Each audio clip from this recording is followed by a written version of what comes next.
Friends మేమైతే egg curry అయితే వండుకుంటున్నాము. First అయితే ఎగ్ ఆయిల్లో వేపుకుంటున్నాం అన్నమాట. ఇలా వేపుకుంటే చాలా టేస్టీగా ఉంటుందన్నమాట. ఉల్లిపాయలు, పచ్చిమిరపకాయలు, టమాటా మేము పక్కకి కోసి పెట్టుకున్నాం అన్నమాట.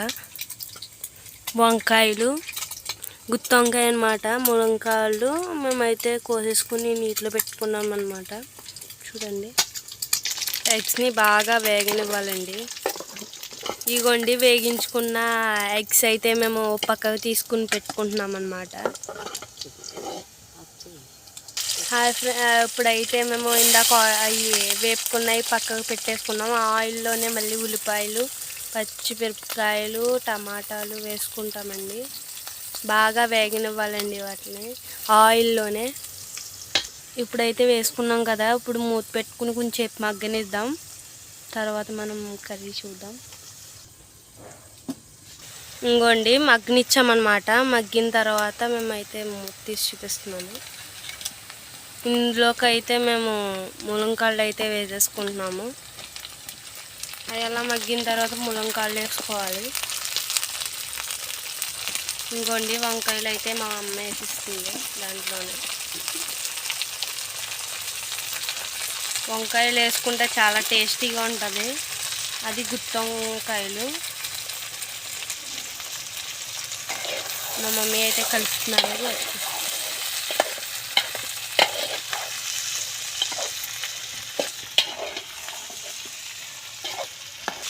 టమాటాలు అయితే వేసేస్తున్నాం మళ్ళీ అందులోనే.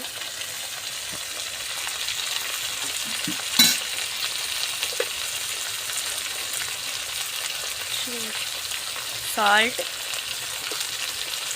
వేసుకున్నాం అన్నమాట. కావాల్సినంత సాల్ట్ వేసుకోవాలి.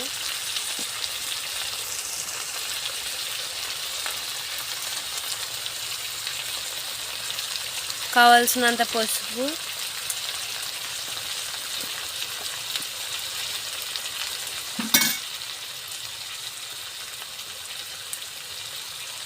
టూ స్పూన్స్ కారం, మళ్ళీ హాఫ్ టీ స్పూన్ వేసుకుంటున్నాం. మూత పెట్టేసుకున్నామండి. వీటిని మగ్గనివ్వాలి. ఇదైతే మగ్గిపోయిన తర్వాత మేమైతే కలుపుకుంటున్నాం అన్నమాట. అవన్నీ దానికి పట్టేటట్టు బాగా కలుపుకోవాలన్నమాట. మీకు ఎంతమందికి ఇష్టమో ఈ కర్రీ కామెంట్ చేసేయండి ప్లీజ్. మనం వాటర్ అయితే యాడ్ చేసేసుకున్నాము అందులోకి, ఇంగ్రీడియంట్స్లోకి. అది బాగా కలుపుకోవాలి.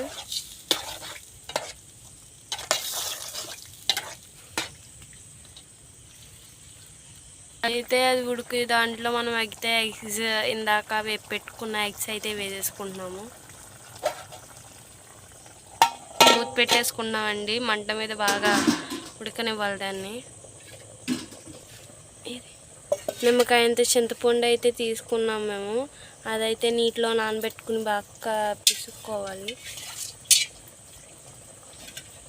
మగ్గిపోయిన తర్వాత చూడండి, మీకు తెలుస్తుంది ఉడికింది బాగానే.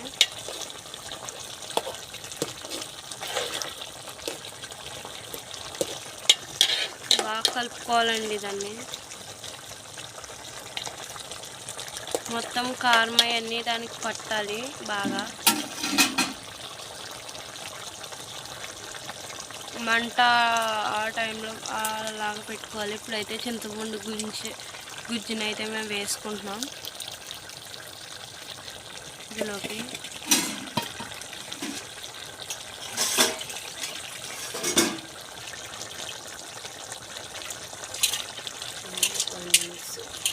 ఇలా 5 minutes బాగా ఉడకనివ్వాలి.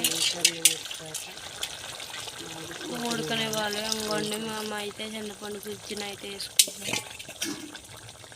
ఇప్పుడైతే బాగా కలుపుకోవాలి అన్నిటికి పట్టేటట్టు.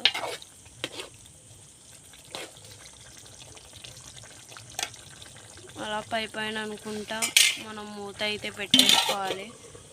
బాగా ఉడకనిద్దాం. ఇదిగోండి, ఇదైతే ఉడికిపోయిందనమాట. ఇప్పుడు ఇది రైస్లో వేసుకుని శుభ్రంగా తినేయడమే. నాకైతే ఈ కర్రీ చాలా చాలా ఇష్టం అన్నమాట. ఇంకా దాకూర చేస్తాం. మా అమ్మ చేత్తో వండితే ఇంకా ఇష్టం. సూపర్ ఉందండి.